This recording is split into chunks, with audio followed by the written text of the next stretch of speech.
Au début d'une relation, on veut croire, on veut que ce soit beau, on veut que l'autre soit celui ou celle qu'on espère. Cette envie n'est pas naïve, elle est humaine. C'est elle qui nous permet de nous ouvrir, de faire confiance, de prendre des risques. Mais cette envie peut aussi être un piège lorsqu'elle filtre ce que nous vivons et nous empêche de voir ce qui déséquilibre doucement le lien. Notre soif d'aimer et de nous sentir aimés nous fait parfois normaliser l'anormal et nous restons passifs là où nous devrions poser des limites. Nous ne voyons pas toujours les choses pour ce qu'elles sont, mais telles que l'on voudrait les voir. C'est là qu'une vigilance douce pourrait intervenir. Non pas une méfiance qui gâcherait les commencements, mais une liberté intérieure qui nous permet d'accueillir ce qui se montre, même si cela contredit ce que nous avions espéré. C'est se rappeler que l'amour, même au début, ne devrait pas nous faire marcher sur des œufs, douter de nous ou porter seul la charge de la relation.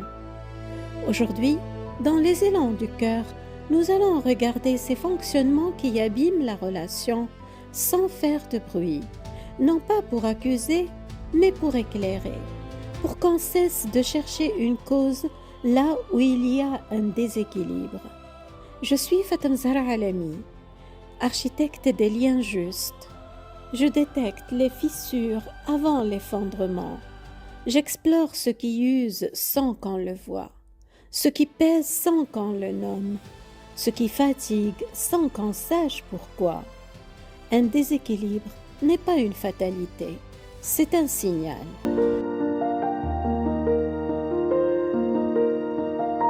Dans une relation équilibrée, l'énergie circule. Parfois l'un porte plus, parfois l'autre. Parfois l'un a besoin d'être rassuré, parfois l'autre. Parfois l'un propose et parfois l'autre initie. Ce n'est jamais parfaitement égal en permanence, mais dans la durée, une forme de réciprocité s'installe, une respiration à deux. Dans une relation déséquilibrée, cette circulation s'arrête. L'attention, le temps, les excuses, les réparations, les efforts penchent toujours du même côté. Voici 17 signes qui doivent alerter. Un déséquilibre d'attention. L'un est toujours celui qui prend des nouvelles, qui propose des activités, qui se souvient des choses importantes. L'autre est là, mais passif. Il répond, mais sans plus. Un déséquilibre d'adaptation. L'un est celui qui s'ajuste à l'humeur de l'autre, à son emploi du temps, à ses besoins. Il change ses plans, modifie ses habitudes, parfois renonce à des choses importantes pour lui. L'autre ne bouge pas. Un déséquilibre de réparation. Après un conflit, c'est toujours la même personne qui fait le premier pas, qui s'excuse, qui cherche à apaiser. L'autre attend, il ne revient pas, il ne propose pas de dialogue, il laisse l'autre réparer. Un déséquilibre émotionnel. L'un devient progressivement le régulateur émotionnel permanent de la relation. L'autre exprime ses besoins, ses frustrations, ses colères. L'un se décharge et l'autre encaisse. Un déséquilibre de responsabilité. Quand il y a un problème, c'est toujours la même personne qui doit comprendre, ajuster, réparer. L'autre minimise, détourne ou renverse la situation. Progressivement, l'un porte seul le poids de la relation. La confusion répétée. On ne comprend pas ce qu'on vit. Les paroles et les actes ne sont pas alignés. Il y a des incohérences, des changements de position, des ambivalences non assumées. La confusion est un indicateur majeur. Ce qui est sincère supporte généralement la clarté. L'insécurité relationnelle. Tu te sens sur tes gardes, tu anticipes les réactions de l'autre. Tu adaptes ton comportement pour éviter des tensions. Cette insécurité n'est pas toujours visible, mais elle s'installe dans le corps et dans la vigilance constante. La communication dysfonctionnelle. Soit il n'y a pas de communication réelle, soit elle est évitée, soit elle devient rapidement conflictuelle, stérile ou circulaire.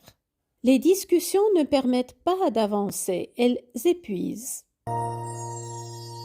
Le non-respect des limites physiques, émotionnelles et temporelles.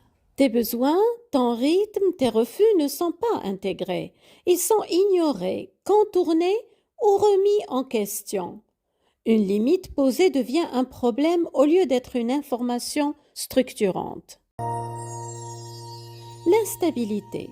La relation alterne entre proximité et distance, chaleur et froideur, engagement et retrait. Cette instabilité crée un attachement sous tension où tu cherches à retrouver ce qui a été donné puis retiré. La dévalorisation subtile. Elle peut être directe ou déguisée en humour, en critique nommée constructive, en conseil répété. Progressivement, elle affecte ton positionnement et ton sentiment de légitimité dans la relation. L'absence de reconnaissance. Tes efforts, ta présence, ton engagement ne sont pas réellement vus ni intégrés. Il n'y a pas de réciprocité dans la considération. On ne s'intéresse pas à ce que tu vis ni à ce que tu ressens. Le contrôle. Il peut être explicite ou très subtil. Influence sur tes choix, ton temps, tes relations ou même ta manière de penser. Le contrôle n'est pas toujours autoritaire, il peut être doux mais constant. Le manque de cohérence dans l'engagement. Les intentions exprimées ne se traduisent pas en actes. Les promesses restent suspendues. La relation repose sur du potentiel plutôt que sur du réel. L'isolement progressif. Tu te retrouves à réduire tes interactions extérieures, ton espace personnel ou ta liberté d'expression. La relation prend une place disproportionnée. L'impossibilité de réparer. Les conflits ne se résolvent pas réellement. Ils sont évités, étouffés ou répétés. Il n'y a pas de processus de réparation stable. Le décalage de maturité relationnelle. L'un cherche la clarté, la responsabilité, la construction. L'autre reste dans l'évitement, le flou ou la réaction. Il s'emporte facilement, te fait porter la responsabilité de ses propres comportements. Nous venons de passer en revue 17 signaux. Certains te parlent peut-être, d'autres moins, mais tous ont quelque chose en commun. Ils indiquent que la relation ne repose pas sur une base d'égalité structurelle. Une relation n'est pas problématique parce qu'elle contient des tensions, mais parce que ces tensions ne peuvent pas être traitées de manière équilibrée par les deux personnes. Ce qui doit alerter, ce n'est donc pas seulement ce que fait l'autre, mais ce que la relation te demande de devenir pour fonctionner. Si tu dois te réduire, te suradapter ou compenser en permanence, alors le signal est déjà là. Ce sont là des appels à nommer ce qui est, à poser des limites pour instaurer un changement.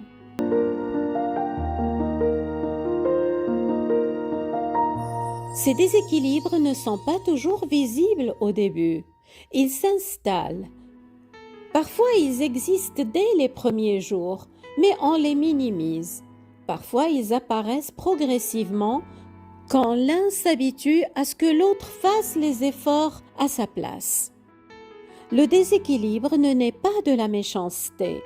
La plupart du temps, personne ne décide consciemment de profiter de l'autre. Il s'installe parce que deux mécanismes se rencontrent.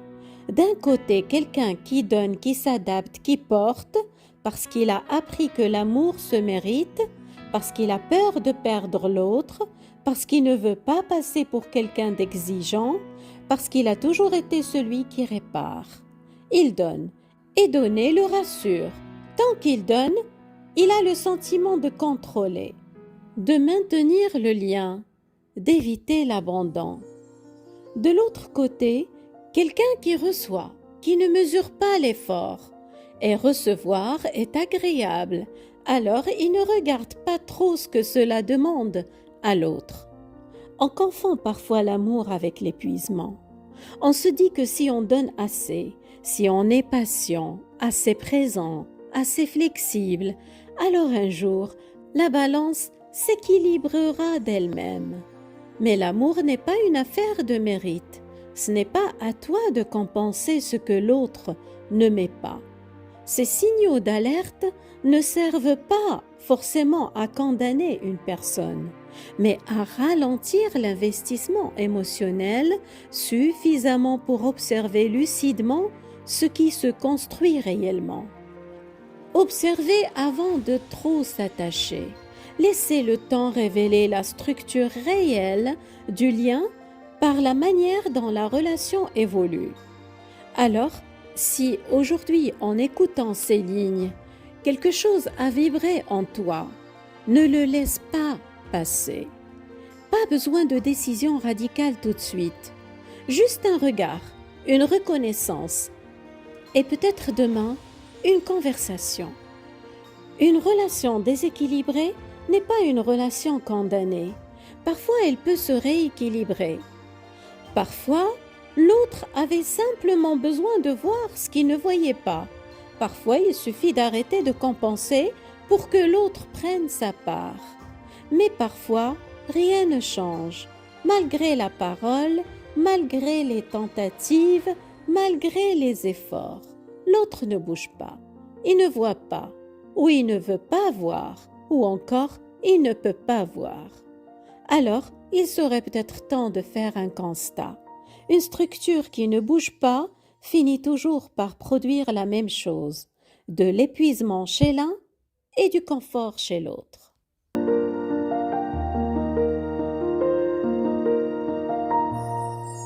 Au fond, ce qui structure une relation, ce n'est pas l'intention d'être en lien, c'est la manière dont la responsabilité, la régulation, le rythme et la liberté de se positionner sont partagés.